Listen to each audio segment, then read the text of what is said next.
Hello everyone. I take you on a new space journey tonight. But contrary to other journeys we made to other planets, stars, or even galaxies, the objects of our attention tonight will be much smaller. I'll tell you about asteroids, comets, and the phenomenon of shooting stars, meteors, when small asteroids, meteoroids, enter and burn through our atmosphere. We have a lot to discover. Our cruise will begin in the upper layers of our atmosphere, and then, following the trail of these bodies, we will travel through the solar system, through the asteroid belt, and even beyond the orbit of Neptune. I will also tell you of different phenomena like how comets form, why and how bodies burn through our atmosphere, what a comet's tail is made of. And I'll also tell you about Oumuamua, this strange space object that was detected a few years ago and probably comes from another system. So, before takeoff, please make yourself comfortable. Focus for a minute on these tensions in your body, especially in your shoulders. You don't need that. You can gently release it.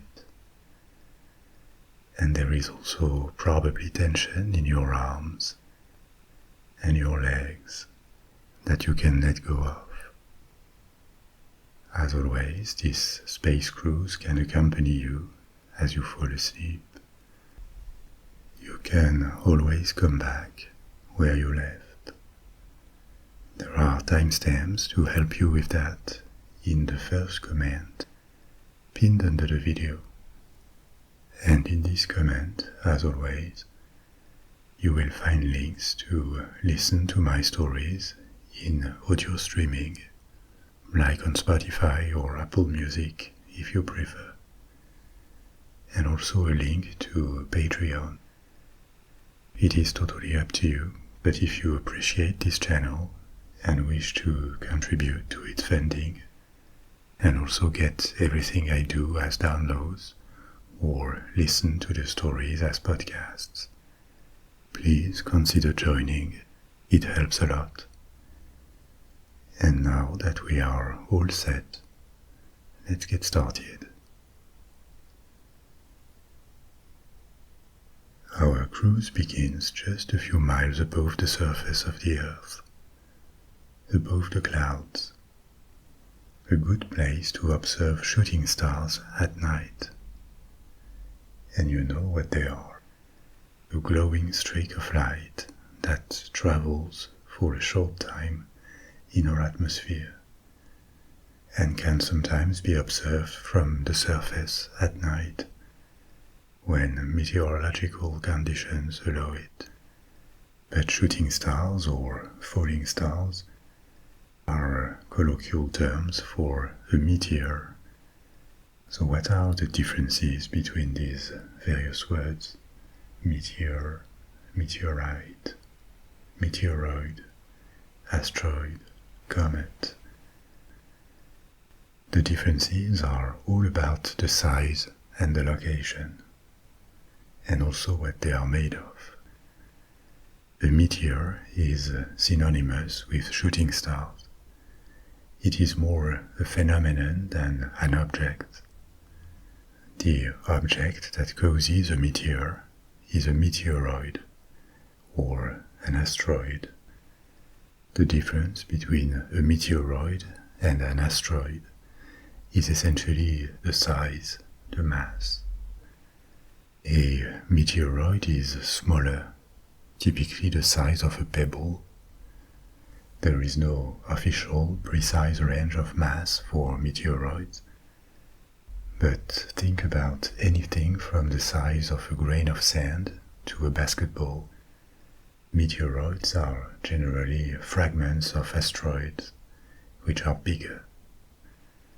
Now, a meteorite is what remains of a meteoroid or asteroid once it has fallen on Earth, if it has not entirely fragmented and burnt.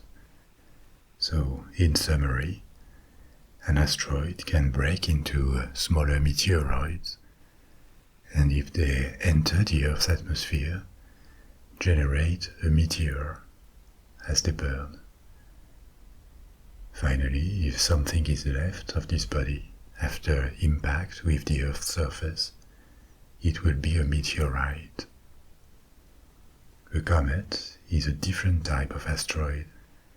It has a particular composition, we will see that later, and an orbit, a trajectory in space, that makes it periodically come close enough to the Sun for the interaction of solar radiation on the elements it is made of to generate a coma and a tail of gases and dust, which give the comet its well-known popular appearance.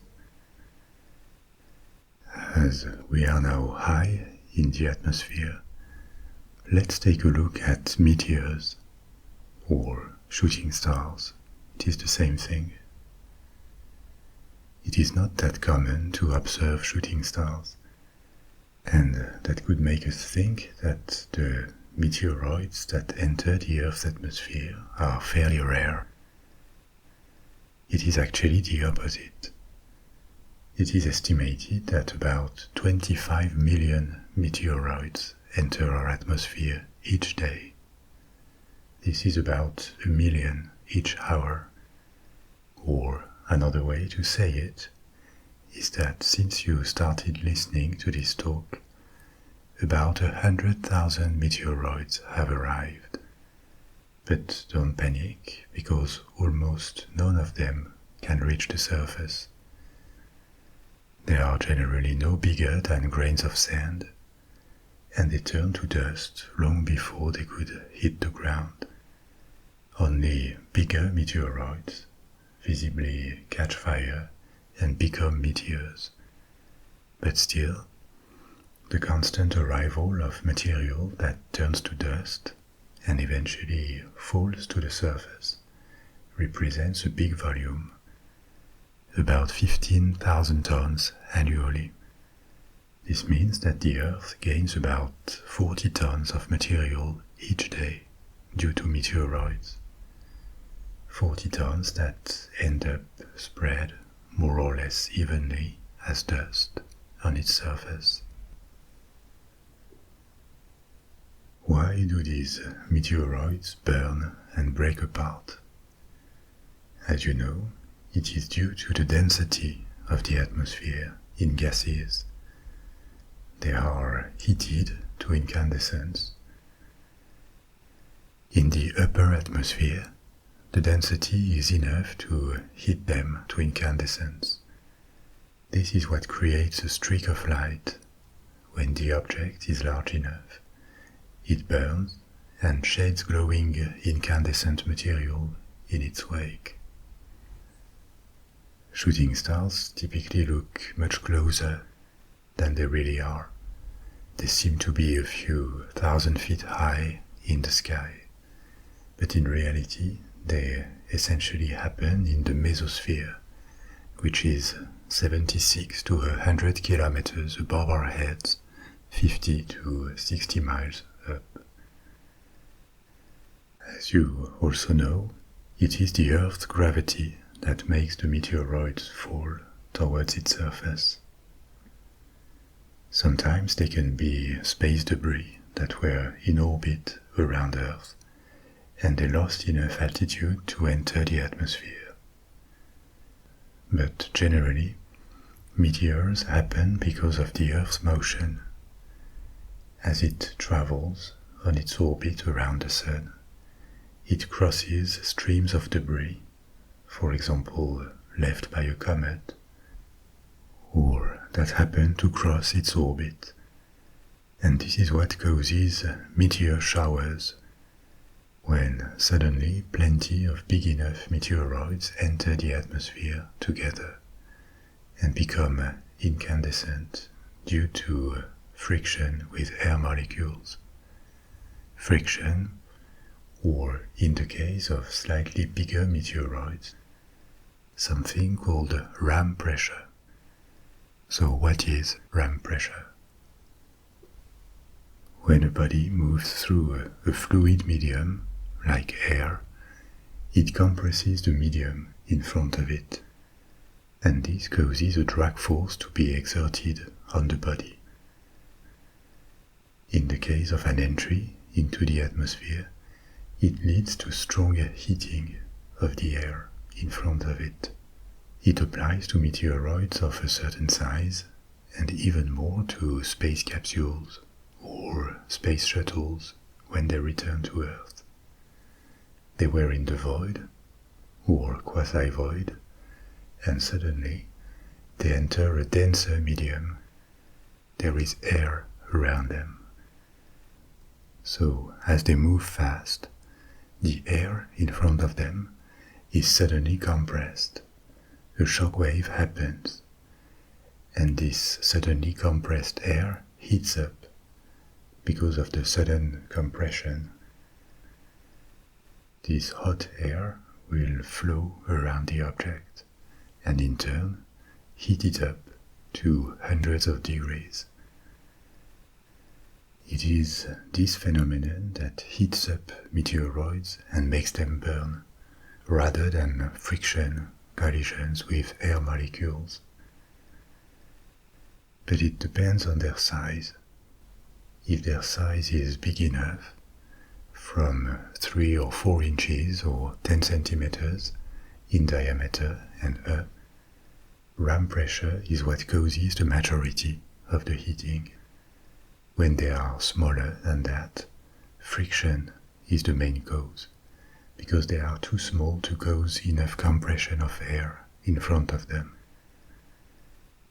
A practical application of the understanding of ram pressure when objects enter the atmosphere is the design of space capsules or space shuttles. In the first years of space exploration, it was assumed that the best design for an object re-entering the atmosphere, returning to Earth after a journey to space, would be with a sharp, streamlined profile that would minimize friction and limit the rise in temperature. But a counterintuitive alternative was proposed: a large, blunt body concept. This is what you see in space capsules that return to Earth. They are shaped as cones, they're conical, and they present their base, which is wider when they enter the atmosphere. And this is because of ram pressure. It is taken into account that, given their size, the main contributor to heating as they fall towards the surface would be the compression of air in front of them. In other words, the transformation of their velocity, their kinetic energy, into heat, not friction with air. So the question is how to optimize the evacuation of this hot air around the capsule with minimal physical interaction. This is where the conical shape is a good one. The hot air that flows around the capsule does not heat that much the walls, only the base. Because the walls recede, they don't oppose much resistance to the air. To a lesser extent, the design of space shuttles is influenced by this. They have a large nose, not a pointed one. Of course, you still need a thermic shield made of material resistant to very high temperatures in the blunt base that will be in direct contact with compressed air. But this design turned out to be more efficient to facilitate re-entry into the atmosphere.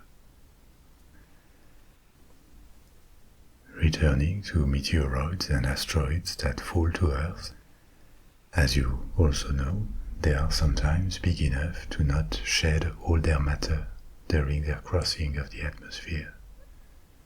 And so sometimes they impact the surface. They can even be big enough to create an impact crater. Let's take a look at their composition, their size, and in some extreme cases in Earth history, how they can impact, have an effect on the planet as a whole.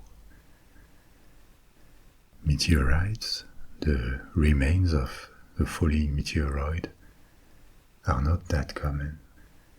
Normally about half a dozen to a dozen a year are observed to fall and are recovered for analysis.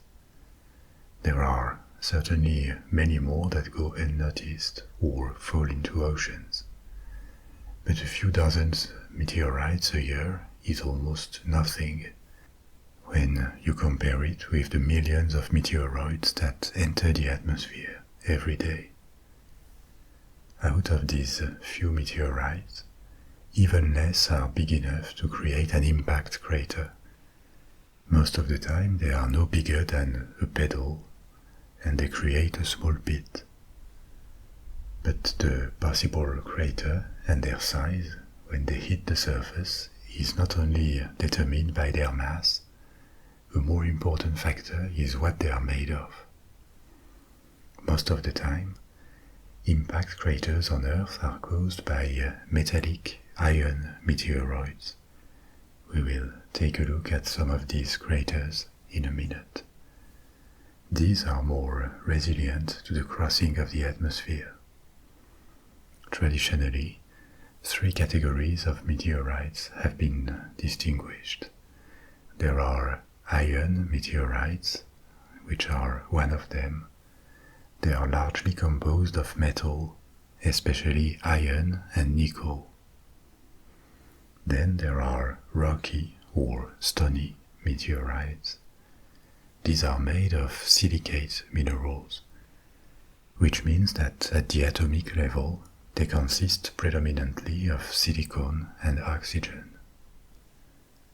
And there is a third category for composite meteorites called stony iron that contains a mix of metal and rock.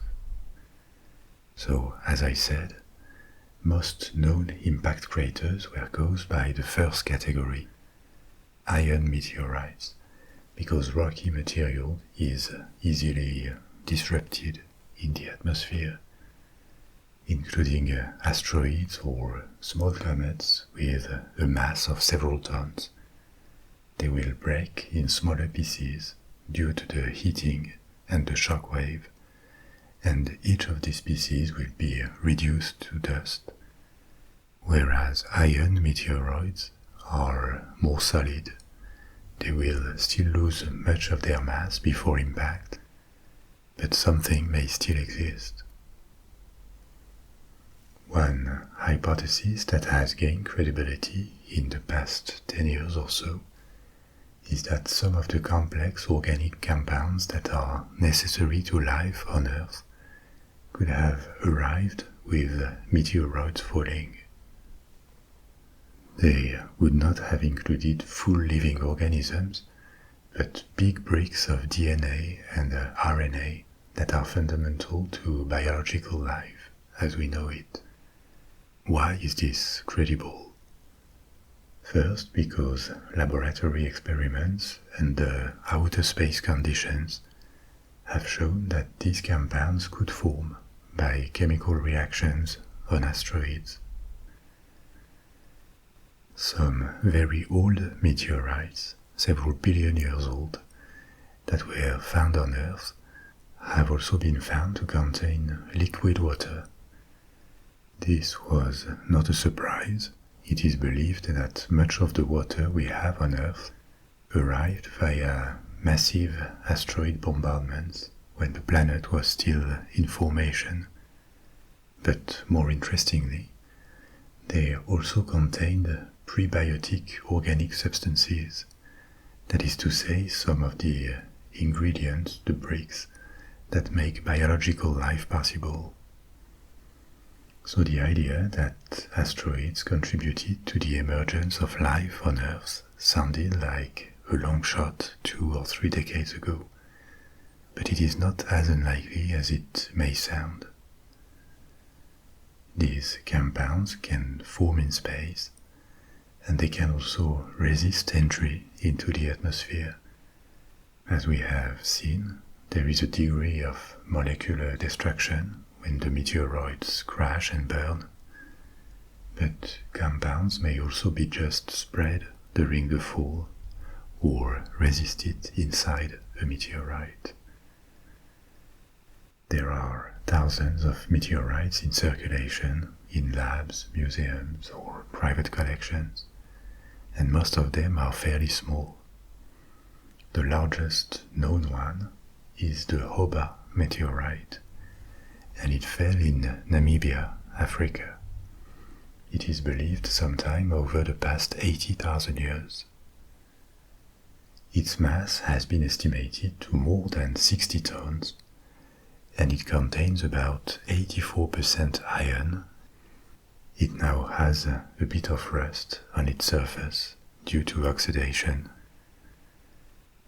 The fall of such a big asteroid on Earth could have caused significant damage, theoretically, but maybe less than one could imagine in that particular case, because no big impact crater was found where it fell. An explanation could be the way it fell.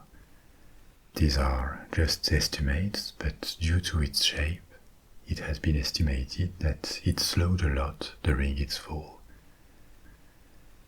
The entry speed into the atmosphere would have been typically in excess of 10 kilometers per second, that's 22,000 miles per hour.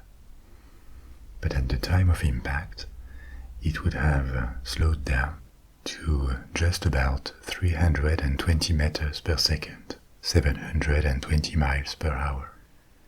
That is to say, below sound speed. This was still probably a big, violent impact, but at this speed, and despite its mass, it would not have created a big excavation. And that also probably explains why such a big meteorite could stay in one piece. The most violent impacts in the planet's history, it is believed, saw the disintegration of the meteoroids or asteroids because they impacted at very high velocity and they disappeared. Their matter was scattered on a large perimeter and in the atmosphere. In recent history, a much bigger impact event is thought to be the Tunguska event, an explosion that is still somewhat mysterious, that happened in eastern Siberia in 1908. No impact crater was found, it is believed, because the meteoroid would have been stony and would have disintegrated at an altitude of 5 to 10 kilometers, 3 to 6 miles, up in the air. That would still have been enough to generate a massive shockwave, which flattened the forest on an area of 800 square miles, 80 million trees. In that case, the meteoroid would have been 50 to 60 meters in size, up to 200 feet. Because it happened only a bit more than a century ago, the Tunguska event is the largest recorded impact event in history. But much larger impacts happened in prehistoric times. The largest known impact crater on Earth is in South Africa. It is called the Vredeport crater, and it is estimated to be 2 billion years old. It is 100 miles wide, and it is believed the asteroid that hit must have been 10 to 15 kilometers, 6 to 9 miles in diameter. as you certainly know, it is estimated that an asteroid impact caused or at least contributed to the extinction of most dinosaurs millions of years ago at the end of the Cretaceous. This impact in South Africa is much older. 2 billion years ago, life on Earth would have been only ocean-bound, and organisms were small. But an impact of that magnitude probably had a catastrophic consequence on the whole planet because of the shock wave initially, and then the tremendous amount of dust thrown up into the atmosphere, changing the climate for months to years. It is expected that an object bigger than 1 kilometer across, or 0.6 mile, could have a global impact, and the one that fell at Hale-Bopp crater was at least 10 times that diameter. The second largest known impact crater is the Chicxulub crater in Mexico, on the Yucatan Peninsula. This one is much younger, 66 million years ago, and it is the prime suspect for the extinction of non-avian dinosaurs, that is to say, all dinosaurs minus birds, and also 75% of all species at the end of the Cretaceous period. At the time, the Yucatan Peninsula was under a shallow sea. It was not emerged like today. So now the crater is partially on land and partially underwater. But back then, the asteroid impacted the seabed. Contrary to 2 billion years ago, Earth at the end of the Cretaceous was teeming with terrestrial life. There were giant forests and all types of plants and animal species that were the ancestors of modern species. So the consequences on life in the case of that impact were probably much worse than the one that happened 2 billion years ago. First, because of the impact itself, that would have sent a splash of rock and debris into space, and upon their return to Earth, these flaming debris would have torched much of the planet. And then, because of a dust cloud that must have enveloped Earth for years, blocking sunlight, causing temperatures to drop and disrupting food chains. Now, this being said, should we worry about such a catastrophic event? Probably not. I mean, it is still possible, but statistically the probability that it happens during our lives or our children's lives is close to zero. There are more serious and pressing concerns to worry about.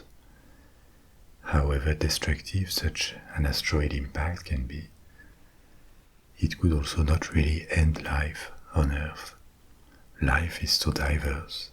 It is everywhere, including in the depths of oceans where it does not need sunlight, that it could find a way to adapt and come back. And also, as the solar system ages, the quantity of large debris, of asteroids flying around on orbits that can cross ours, has diminished a lot. So all the very big impact craters are also very old. The youngest large impact crater on Earth, that is to say several miles in diameter, is in Tajikistan in Central Asia, and it is already 5 million years old. So now that we have looked at meteors and meteorites that fall on Earth, let's leave our atmosphere and head to where they come from, or to the places where asteroids can be found. The official definition of an asteroid is that it is a minor planet of the inner solar system. Minor planet because the one difference with planets is the size. Asteroids are smaller, and obviously there are similar bodies out of the solar system. Inner solar system means everything that is comprised between the Sun and the asteroid belt, a large region of the solar system that is located between Mars and Jupiter. But beyond the last planet of the system, Neptune, there is another larger belt, the Kuiper belt, that contains millions of bodies that could also be called asteroids. The only difference with asteroids from the asteroid belt is their location. But let's take a look at the millions and millions of bodies that float in the asteroid belt. Some fairly big, but the majority ranging from a few inches to a few feet at most. The asteroid belt is located 2 to 4 astronomical units from the Sun. 1 astronomical unit is the distance from the Sun to Earth. So it is 2 to 4 times farther from the Sun than we are. It is where the majority of independent bodies of that size in the solar system concentrate. Why there, instead of being scattered all around? The main hypothesis, based on models of formation of the solar system, is that these asteroids are shattered remains of planetesimals, bodies that appeared when the Sun was forming by accreting the matter, the dust that formed the disk in the early stages of the solar system. All planets of the system would be the product of this accretion. They absorbed all other bodies on and around their orbit by collisions and by attracting them due to gravitation. Actually, as we have seen earlier, this accretion process never ended completely. I told you how Earth keeps gaining thousands of tons of matter every year due to meteoroids entering the atmosphere. But now the phenomenon is marginal in comparison with what it once was, billions of years ago. So some of these bodies were satellised by planets, but the majority were swallowed. But not all planetesimals ended up being planets. Some were absorbed by bigger planetesimals, and others were ejected from the system, or at least from the outer solar system, by the gravitational influence of other planets, especially Jupiter. When Jupiter grew and neared its current mass, becoming by far the most massive planet of the system, its influence would have ejected over 99% of planetesimals in the belt, and no planet, no big enough body could form on this orbit between Mars and Jupiter. There were still collisions, but no body large enough to absorb the others ever formed. It is believed in this model that many objects in the belt entered in orbital resonance with Jupiter. If you are curious about orbital resonance, I tell you more about this phenomenon in the story about the moons of Jupiter. And this would have been what led to their ejection from the inner solar system. Another model also suggests that some of the asteroids that are now in the belt could have been captured in the outer asteroid belt beyond Neptune, the Kuiper belt, and dragged between Mars and Jupiter. So now there would be a mix of bodies, planetesimals that formed there but never became bigger than dwarf planets. For example, Ceres, the largest asteroid in the belt, which was big enough to become round and differentiate, that is to say, the heavier elements it was made of, metal, migrated to its core, and lighter elements like rock or water became wrapped around the core. It is believed Ceres formed in the asteroid belt, but not 100% sure. It could also have been one of these bodies attracted from the outer belt. Smaller asteroids would mostly be the remains of shattered planetesimals that did not collide with other ones to grow more, or stayed small, or were shattered by collisions. In any case, we should not picture the asteroid belt as one of these asteroid fields that we sometimes see in sci-fi movies, when spaceships have to slalom between floating rocks.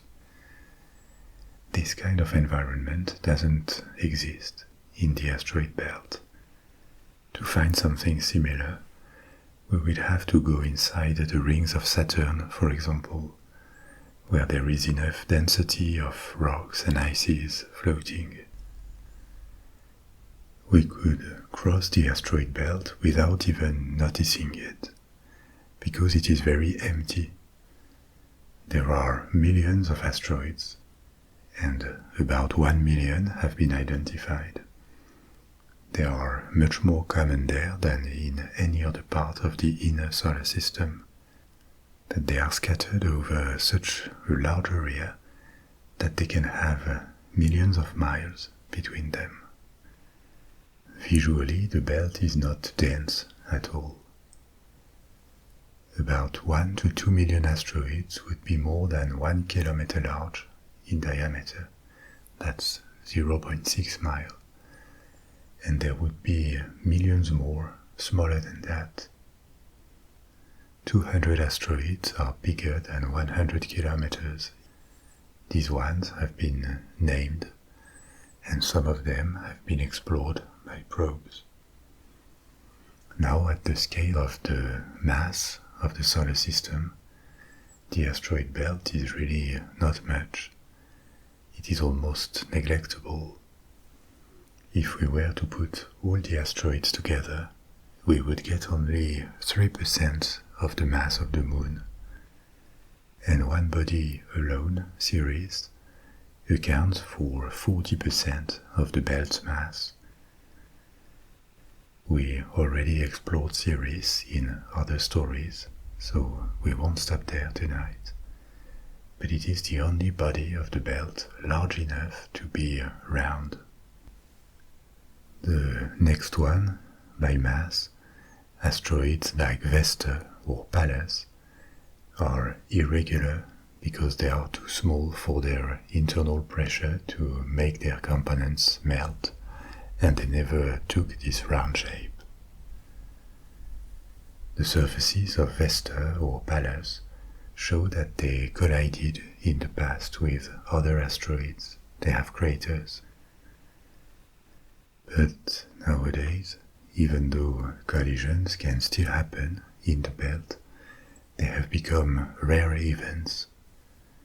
Because of the large distances between asteroids, collisions have become unlikely, and most of the time, except if they take place with Ceres or Vesta, they will not lead to accretion. These bodies are relatively small, they don't have much gravitational pull, so instead they are more likely to shatter the asteroids into smaller ones. But all asteroids are not in the asteroid belt. There are other locations.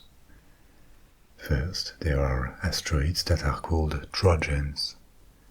They share their orbit with a larger planet or a moon, but they don't collide with it because they have reached a point of equilibrium, of stability, that makes them orbit always at the same distance, ahead of or behind the larger body. Jupiter has many of these Trojans. More than 1 million, larger than 1 kilometer, are thought to exist. on Jupiter's orbit. And unless a perturbation happens due to another body, they will not collide with Jupiter, because they always maintain the same distance. They are in two groups, one ahead and one behind of Jupiter. Mars has 9 identified trojans, and Earth has 2. The largest one is 1.2 km wide and was discovered in 2020. The other one was found in 2010. These are both recent discoveries, and this second one is 300 meters in diameter. They both are hundreds of times more distant than the Moon, but they could be less costly to reach in terms of energy, because they are on the same orbit as our planet by definition. They are small, but one day in the distant future, they could be a valuable source of rare elements that are technically present on Earth, but very hard to access. For example, iridium, a very dense metallic element. There is iridium on Earth, but due to its density, it mostly sunk to the core of the planet shortly after its formation. These asteroids may have a similar composition to Earth, rock and metal, but since they are much smaller, it could be easier to access these elements, these rare elements on them.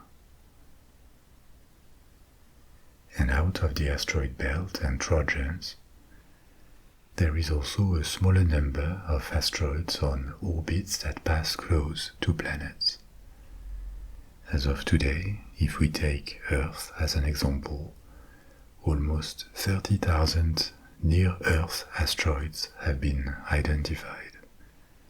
These are the ones that are most observed for the possible hazard they represent. Their orbits are typically unstable because they are perturbated by the Earth's orbit.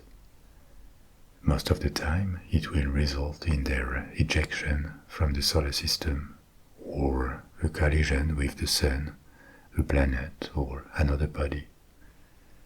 Of course, it is extremely unlikely that a collision will happen every time they complete an orbit. But if you give it millions of years, millions of orbits, it will happen eventually. For that reason, these near-Earth asteroids survive in their orbit for just a few million years. There are still some, thousands of them, because they keep arriving. It is believed that they generally come from the asteroid belt. The orbital resonance with Jupiter makes them migrate towards the inner solar system, closer to the Sun, where they come nearer the terrestrial planets like Mars, Earth, or Venus. A small number of near-Earth objects are also thought to be extinct comets that can no longer produce a tail because the elements that produced the tail have all been consumed. As you see, there is a variety of asteroids, and contrary to the orbits of planets that have remained fairly stable for billions of years, these asteroids are subject to various influences that can make them change position in and out of the solar system. These celestial bodies transit, they travel, and we now know that they can travel between star systems. So let's talk about Oumuamua, an object that attracted much attention in the past few years because of its shape and because of its origin.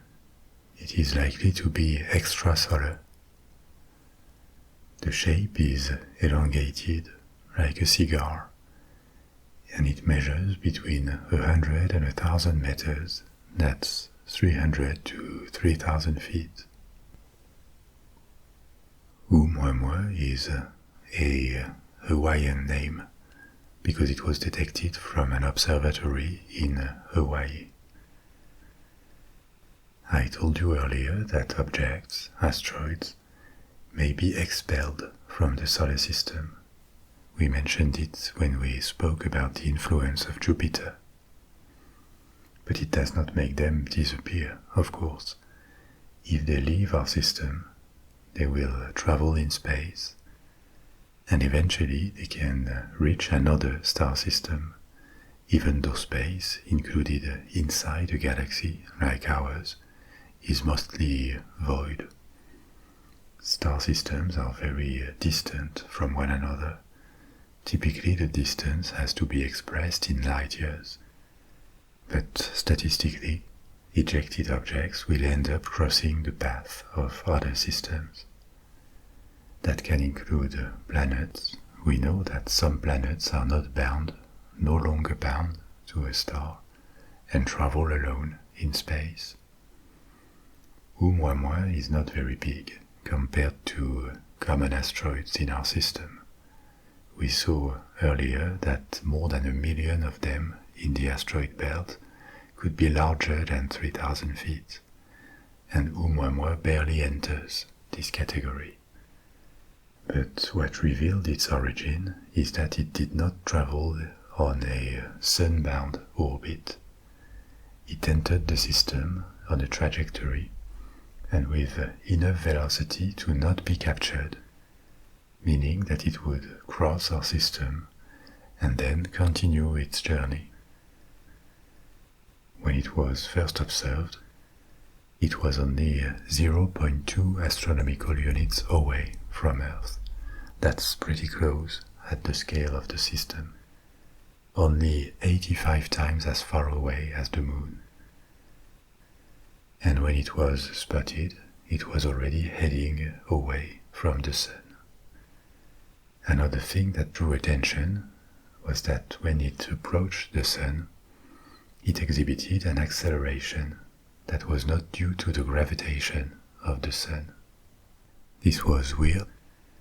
It could have suggested that it produced its own thrust, but not unexplainable by natural phenomena, because the Sun may have an influence on other bodies beyond its gravitation.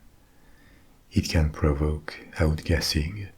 We will see what it is when I tell you about comets. Or it can push things away due to the pressure of its radiation. But of course, between the shape of Oumuamua, its extrasolar origin, and its trajectory and acceleration, it raised the question of a possible trace of alien technology. Why not an interstellar ship? That would be a strange ship. The surface looks red and similar to natural objects in the outer solar system. So it does look like a natural body, despite its unusual shape.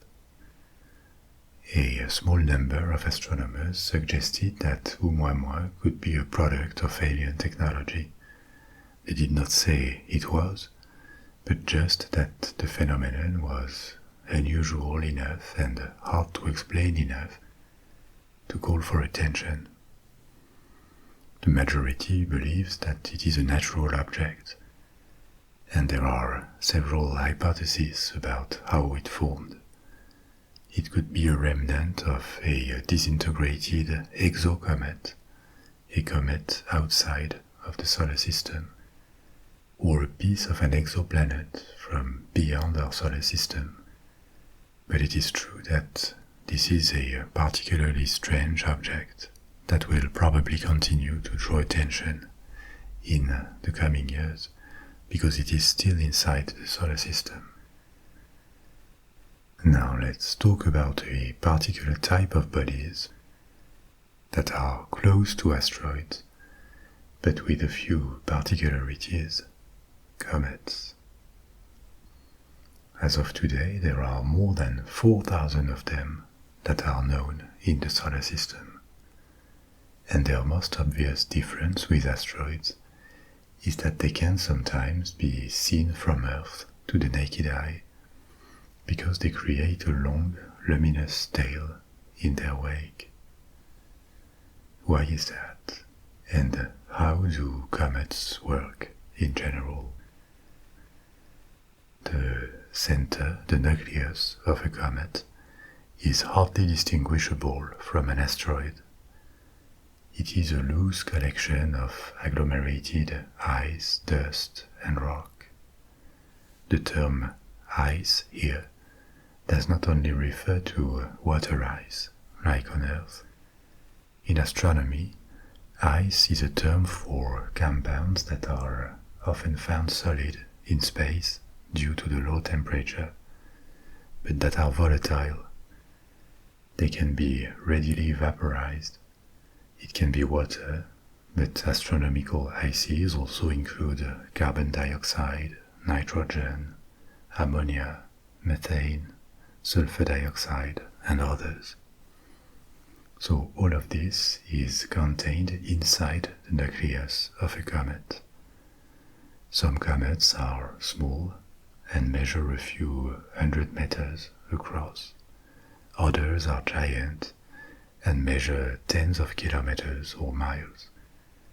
Like everything in the solar system, comets follow an orbit. But this orbit is highly elliptical and eccentric. Instead of revolving around the Sun at almost always the same distance, like Earth, for example, Earth does not have a perfectly circular orbit.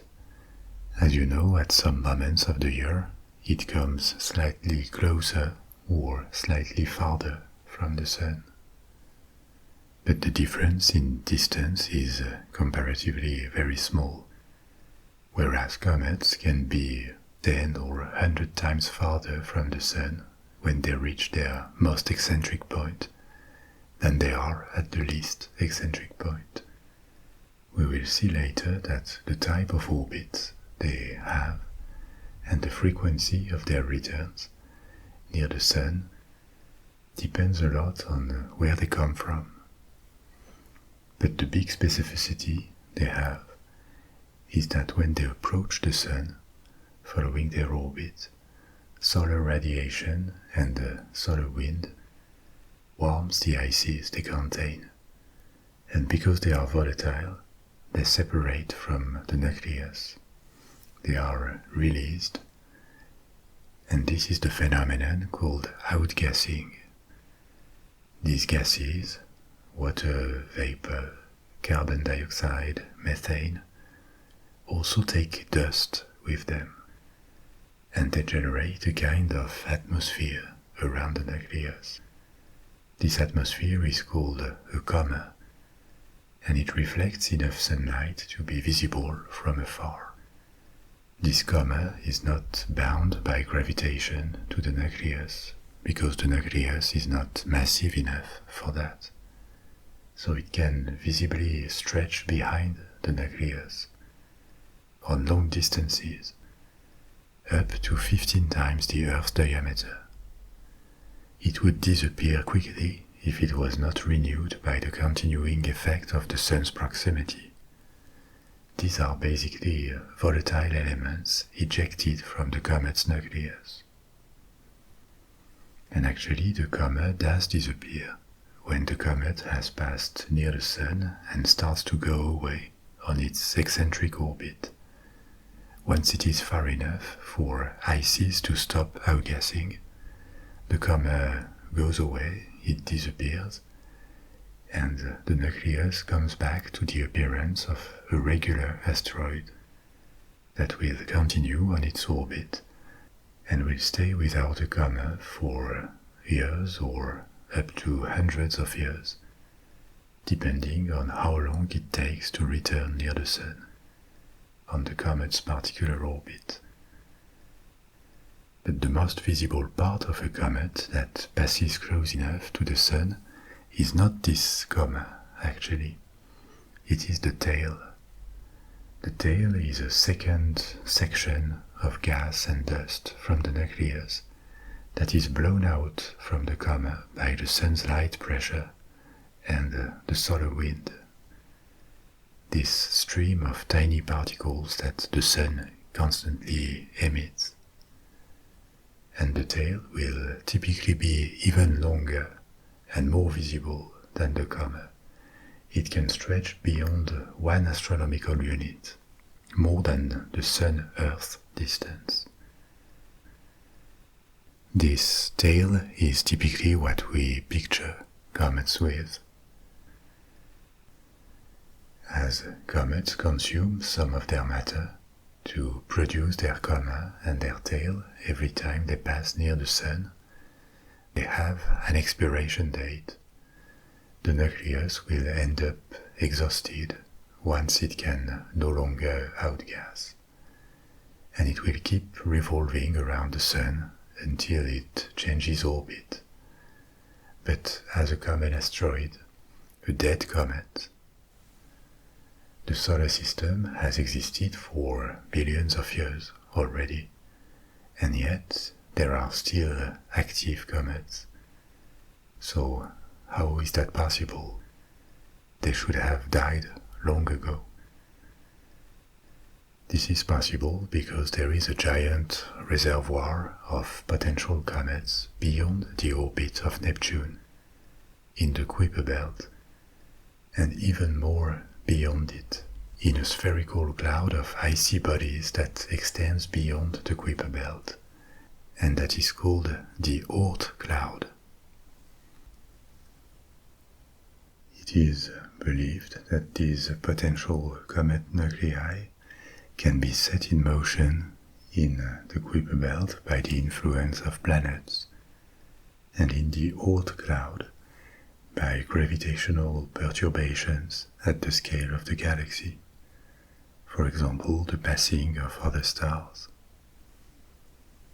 If their orbit is modified and brings them close enough to the Sun to start outgassing, they become comets. So depending on where they originate, there are short-period comets that need a few decades to complete an orbit, and long-period comets that need much more time. The reservoir of comet-like bodies in the Oort cloud is estimated to be 1 trillion, 1,000 billions. This is why, with only a few thousand active comets at any given time, we will never exhaust this stock of potential comets. The solar system will disappear long before. The way comets work has been studied and quite well understood for decades, but more recently, probes have visited them, and that was quite an achievement given their speed and their small size.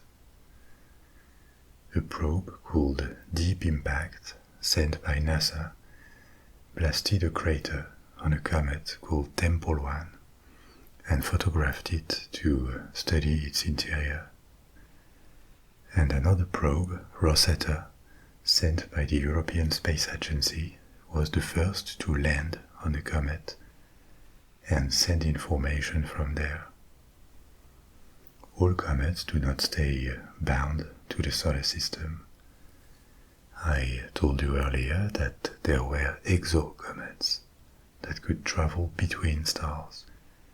This happens if the trajectory of a new comet does not allow it to form an orbit around which it will keep traveling. These are called hyperbolic comets, after one passage near the Sun. They are ejected from the system and may or may not reach another system one day, where they will deploy their tail again if they come close enough to another star. Some of the most famous and expected comets include Halley's Comet. It is named after Edmund Halley, the publisher and friend of Isaac Newton. Using Newton's work, he realized that a comet that had been sighted in 1531 and 1607 and reappeared in 1682 was in fact the same body, not three different bodies, and calculating its return, taking into account the perturbations the comet would sustain from the gravitation of the planets, he forecasted the comet would reappear in the sky in 1758. Indeed, it did reappear in December 1758. The comet has a period of 75-76 years. It varies a little bit each time due to the effect of the more massive planets of the system, like Jupiter or Saturn. The last visible passage of Halley's comet was in 1986, and it is expected to return by mid-2061. This comet was also the first to be observed in detail by spacecraft during its 1986 visit to the inner solar system. A lot of hypotheses about how comets work were validated thanks to these observations, especially the prediction that the comet's nucleus would be composed of this mix of rock, ices and dust that we discussed before, like a dirty snowball. This was the name given to the hypothesis that comets were made of such elements, and it was outgassing that liberated the coma and the tail. When this comet is not in the inner solar system, it returns to the Kuiper belt. It goes beyond the orbit of Neptune at a distance of 35 astronomical units, roughly the distance of Pluto to the Sun. It reaches its farthest point from the Sun. This point is called the aphelion, and then it starts coming back. Overall, it takes about 75 years to complete one orbit. Comets are classified as short period when their orbital period is under 200 years. So Halley is a short period comet. Above 200 years, there are long period comets. And a famous example of long period comet is Hale-Bopp, which became visible in the 1990s and was one of the brightest seen for decades. Hale-Bopp has an orbital period of 2,500 years, so needless to say we won't be alive to see it again. Its aphelion, the farthest point from the Sun, is at 370 astronomical units. That is 10 times farther than Halley's comet. It has a much longer orbit and comes from the Oort cloud. It stayed visible for 18 months in the 1990s, so we have plenty of photographs that show very well the coma and the tail. As of today, in 2022, Hale-Bopp has already crossed the orbit of Neptune again, and even Pluto, and it is traveling in the Kuiper belt. It will keep moving away from us for more than 1,000 years, and then begin its travel back after centuries and centuries spent in the silence and darkness of space, where the Sun is only a tiny point on the horizon. We have reached the end of our story, of our journey for tonight. You can now let go and fall asleep, or pick another story from my library. Sleep well, sweet dreams. Au revoir.